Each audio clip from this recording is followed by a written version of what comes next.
মা হওয়া কি এতই সহজ? না, মোটেও না। শুধুমাত্র যারা মা হয় তারাই বোঝে যে মা হওয়াটা কতটা কঠিন।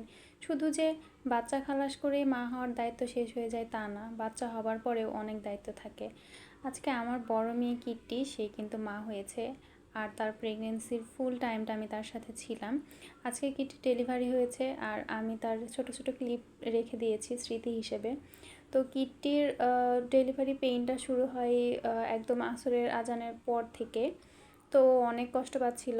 আর ও কিন্তু আসরের আজান থেকে শুরু করে প্রায় রাত 10টা পর্যন্ত ওর অনেক কষ্ট হয়েছে। 10টার পরে কিট্টি কনসিভ করেছে।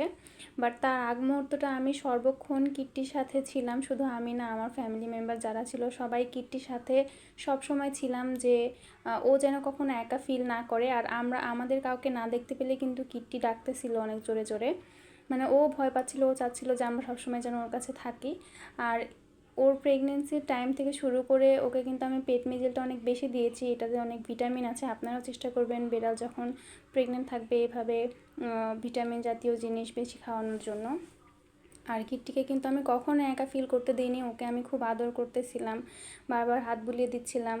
আর ফাইনালি বাচ্চা হওয়ার টাইমটার ভিডিও আসলে আমার নেওয়া হয়নি, কিন্তু তার আগে যতটুকু পেরেছি আমি ছোট ছোট ক্লিপ নিয়েছি। আর আমার খুব ভয় করতেছিল, এটা কিট্টির ফার্স্ট টাইম প্রেগনেন্সি ছিল আর আমারও ফার্স্ট টাইম ছিল। তো এই যে দেখতে পাচ্ছেন কিট্টির কিন্তু মাশাল্লাহ ফুটফুটে অনেকগুলা বেবি হয়ে গেছে। কিট্টির প্রায় 6টা বেবি হয়েছিল, বাট তার ভিতরে একটা বেবি হচ্ছে মারা যায়, মানে বাচ্চাটা মরাই ছিল। আর বাকি কিন্তু 5টা বেবি মাশাল্লাহ ভালো আছে।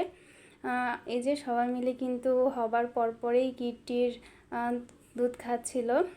তো বেড়ালের বাচ্চারা আসলে এরকমই হয়, হবার পরপরেই ওরা হাঁটাচলাও করতে পারে। হাঁটাচলা বলতে মানে এক জায়গা থেকে আরেক জায়গা টুকটুক করে যেতে পারে, হয়তো সেভাবে হাঁটতে পারে না, তবে খাওয়া দাওয়া কিন্তু তারা শুরু করে দেয় সাথে সাথেই। আর হবার পরে কিন্তু কিট্টি ওদেরকে চেটে চুটে একদম পরিষ্কার করে দিয়েছে, আর আমরাও টিস্যু দিয়ে মুছিয়ে দিয়েছিলাম।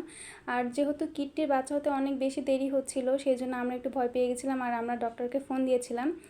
সো ডক্টর কিন্তু চলে আসছিলো, ডক্টর প্রায় 10:30টার দিকে আসছিলো। তার ভিতরে অলরেডি কিট্টির একটা বেবি হয়ে যায়।